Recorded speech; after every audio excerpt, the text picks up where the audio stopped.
Halo, assalamualaikum warahmatullahi wabarakatuh. Gimana kabar teman-teman semuanya? Semoga sehat selalu, semoga sudah divaksin semuanya ya, karena vaksin adalah salah satu pertahanan untuk diri kita dari virus corona tersebut. Namun tidak dipungkiri bahwa kematian, sakit, kesehatan dan sebagainya itu adalah sudah ditentukan oleh Yang Maha Kuasa. So, kita hanya bisa berusaha, kita hanya bisa bertahan, kita hanya bisa bekerja sesuai dengan porsi tubuh kita.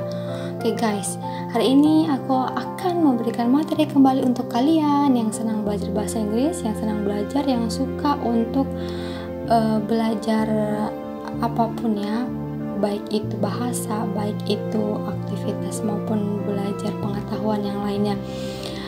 Channel ini sangat membantu kalian untuk bisa belajar bahasa Inggris karena pembelajaran yang sangat awal, sangat basic sekali, sangat mudah teman-teman pelajari, tidak butuh waktu lama untuk teman-teman kursus ataupun teman-teman sekolah khusus mengenai bahasa Inggris, karena pembelajaran ini mulai dari nol banget teman-teman yang tidak memahami bahasa Inggris. Asalkan teman-teman mau belajar, setiap kali hal yang tidak teman-teman pahami bisa buka kamusnya, bisa buka dictionary, bisa buka translate-nya.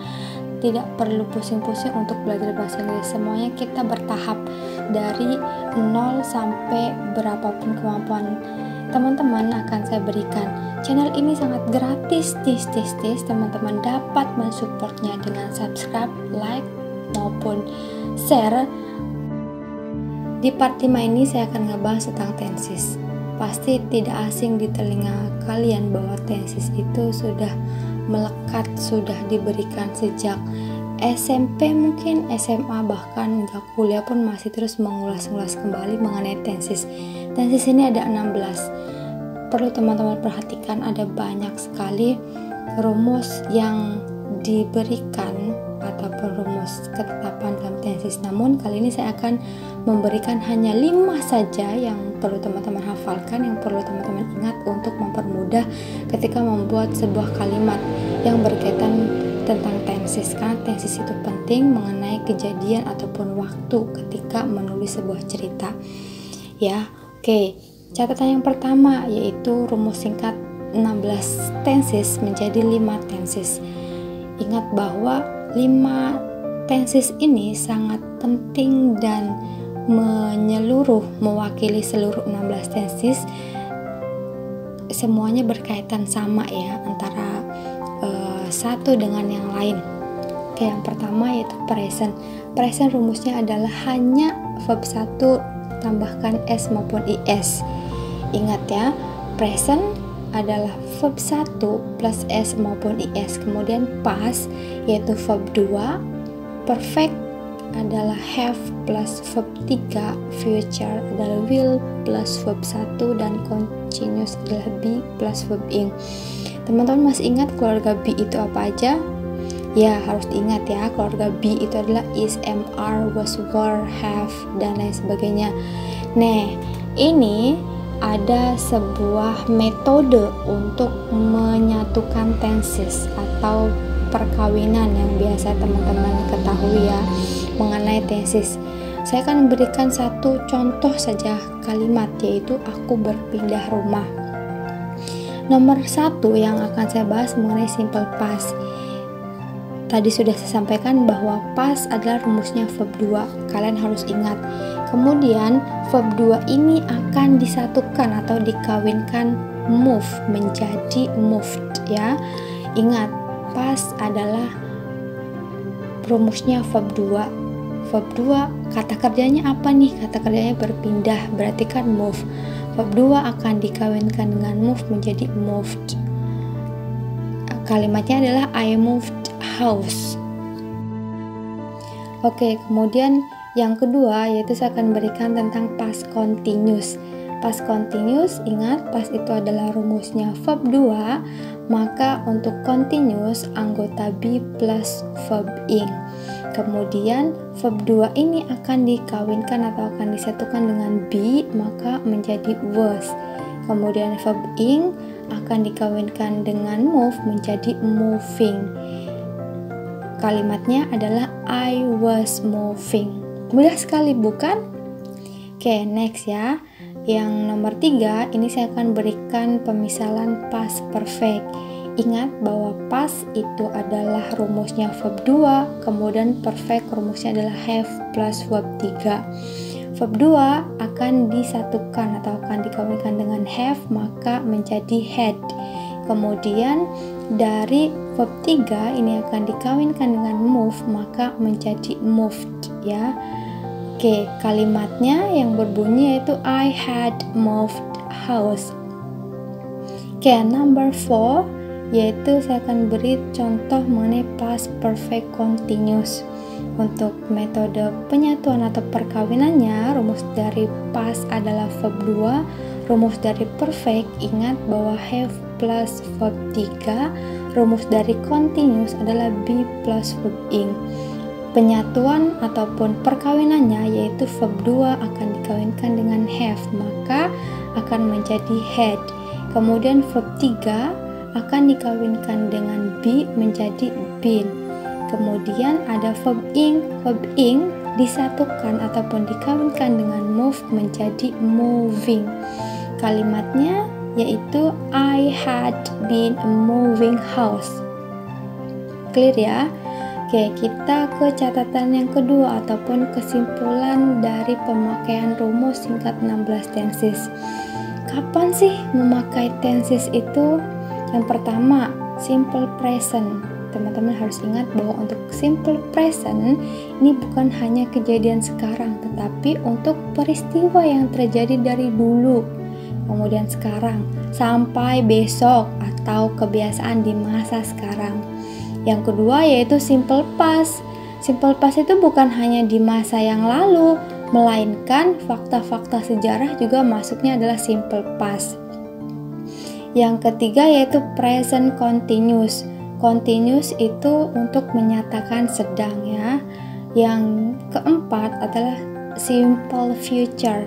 Ingat, future adalah akan atau ongoing. Jadi untuk menyatakan akan sesuatu yang belum terjadi dan akan terjadi. Oke, number 5 itu present perfect. Present perfect ini adalah untuk menyatakan sudah atau telah. Oke, misalnya aku hari ini sudah melaksanakan belajar bahasa Inggris dengan Miss Ima. Berarti kan itu sudah terjadi ya waktunya. Oke, saya akan beri contoh.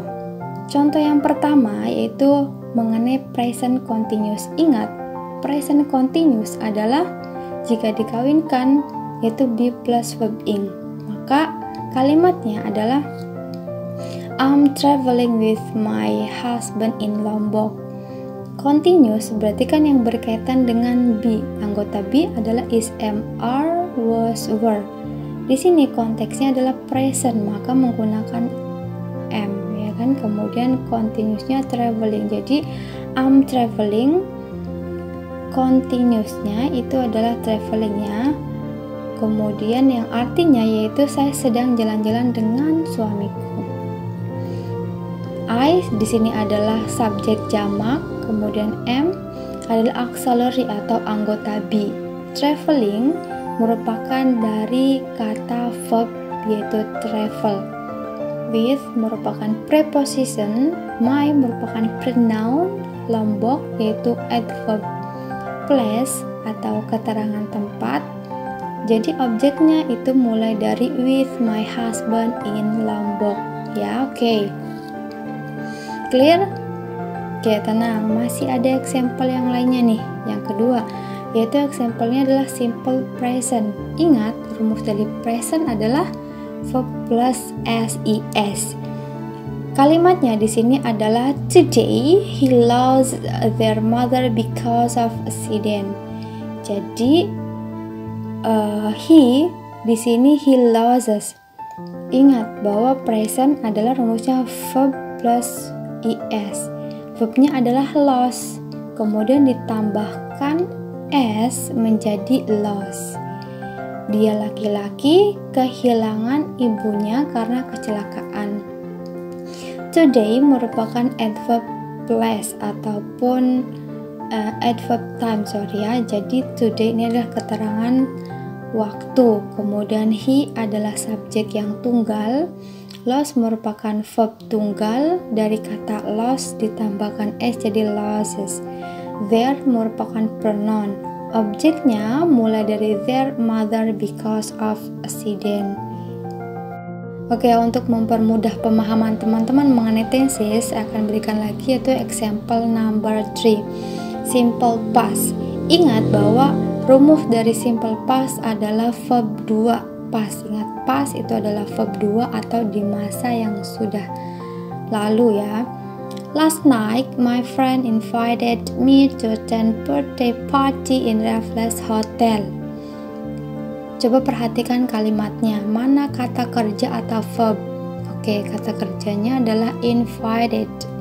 Invited ini berasal dari kata invite.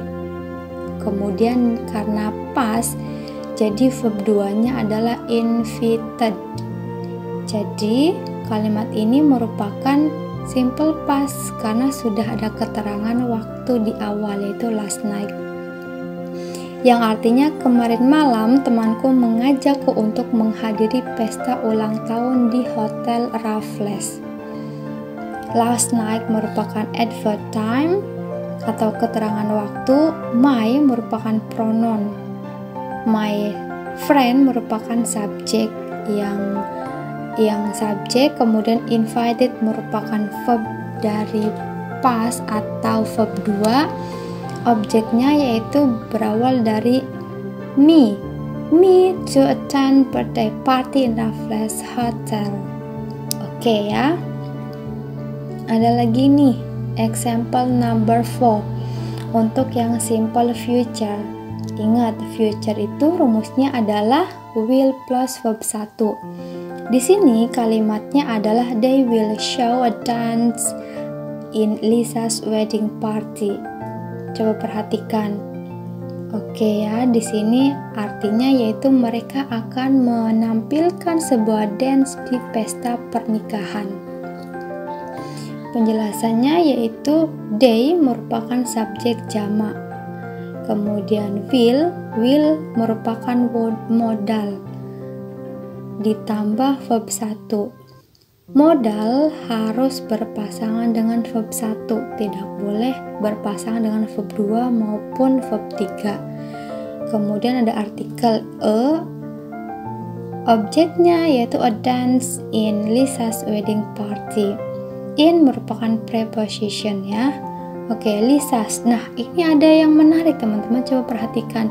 Di Lisa's kok ada tanda koma di atas.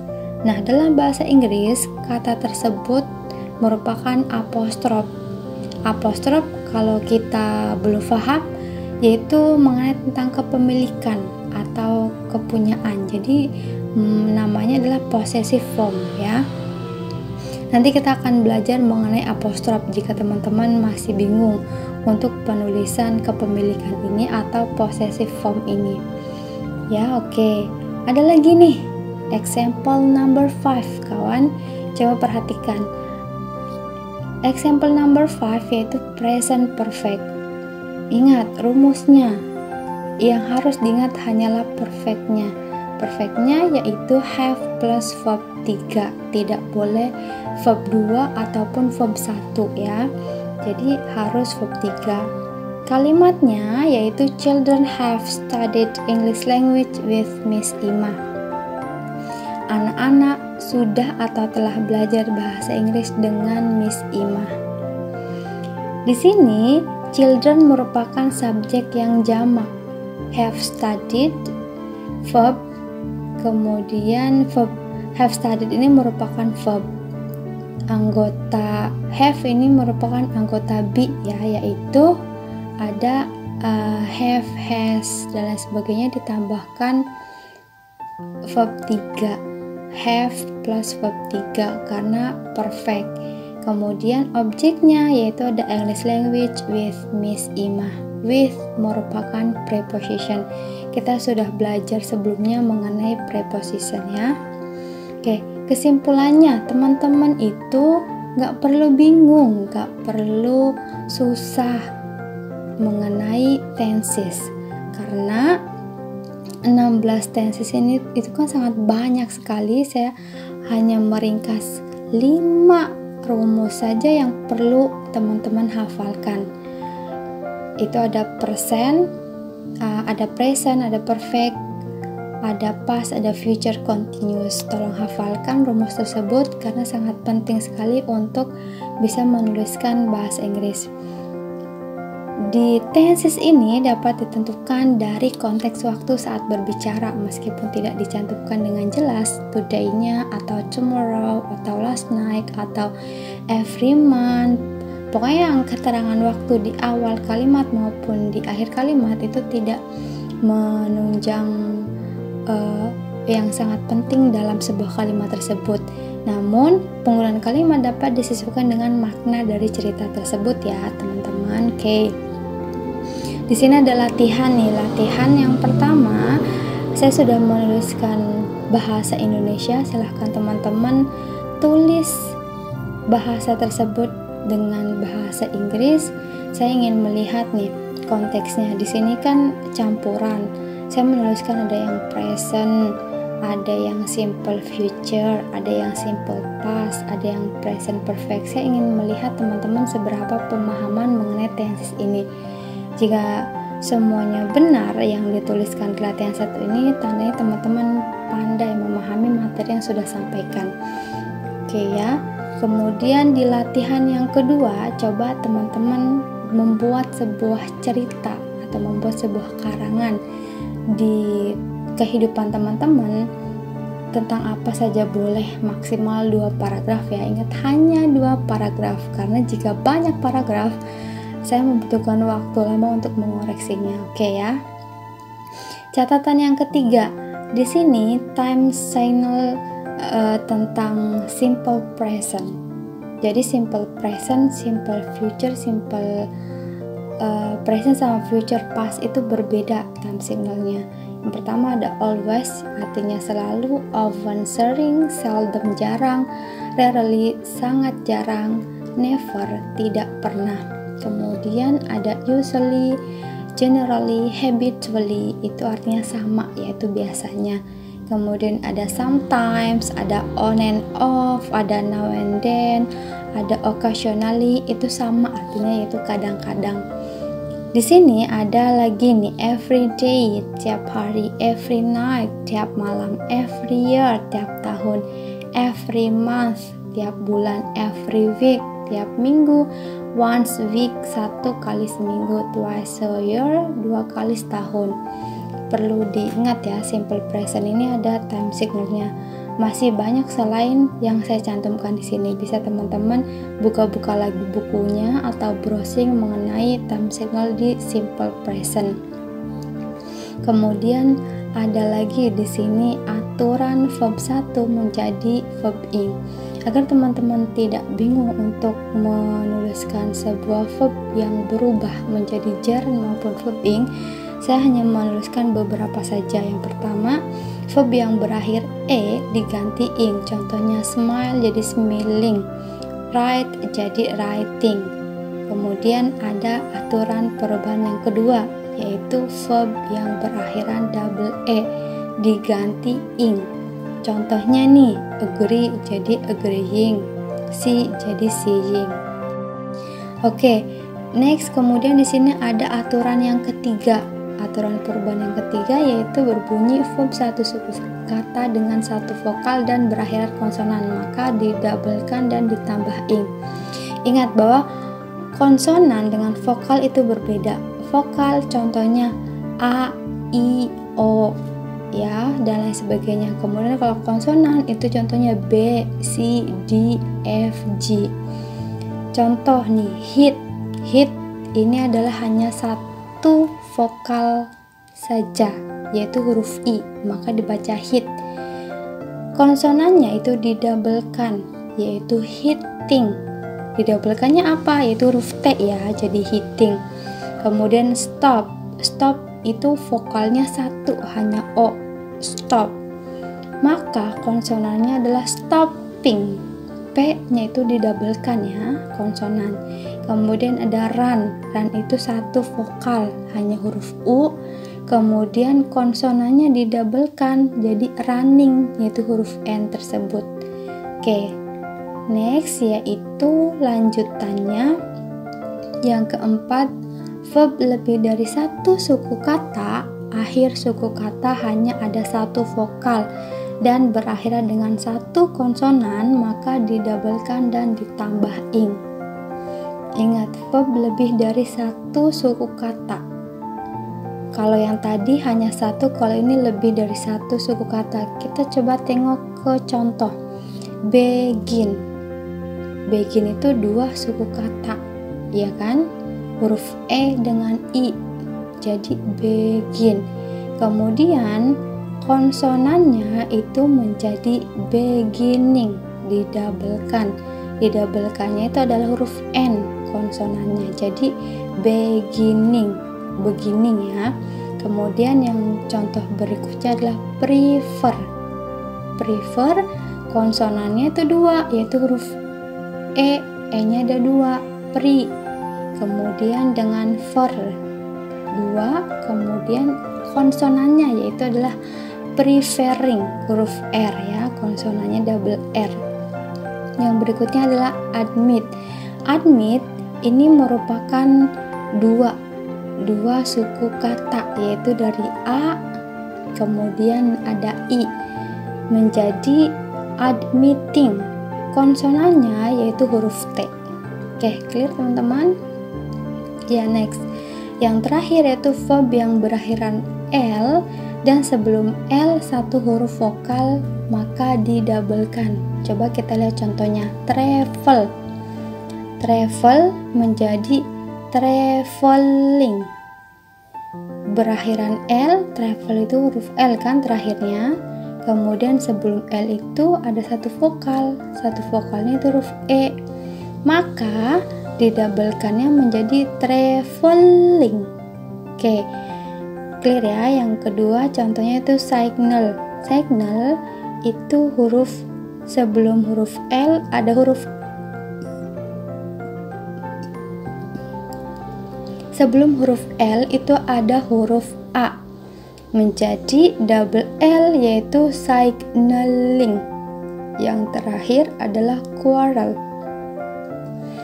Sebelum huruf L itu ada E, maka didabelkannya yaitu quarreling, ya kan? Huruf L nya itu adalah double sebelum huruf ing. Oke, clear ya teman-teman? Nah, di sini ada time signal untuk simple future. Ingat, simple future berarti kan yang akan terjadi.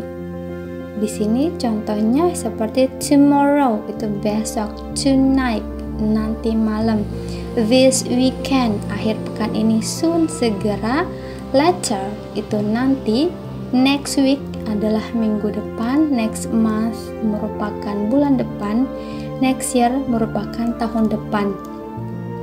Teman-teman bisa mengingat di time signal di simple future ini, karena masih banyak, sebenarnya masih banyak lagi selain yang saya cantumkan, yaitu hanya sebagian saja untuk teman-teman ketahui. Oke teman-teman, terima kasih banyak, semoga channel ini bermanfaat, kalian dapat mempelajari dengan sungguh-sungguh jika kalian ingin bisa berbahasa Inggris, karena saya akan memberikan materi ini akan berkelanjutan, bukan hanya satu tentang tenses ataupun tentang apostrof, tapi ada lagi setelahnya. Semoga bermanfaat. Wassalamualaikum warahmatullahi wabarakatuh. Jangan lupa ya subscribe dan like jika materi ini bermanfaat untuk kalian dan mempermudah cara belajar kalian untuk belajar bahasa Inggris. Oke, see you.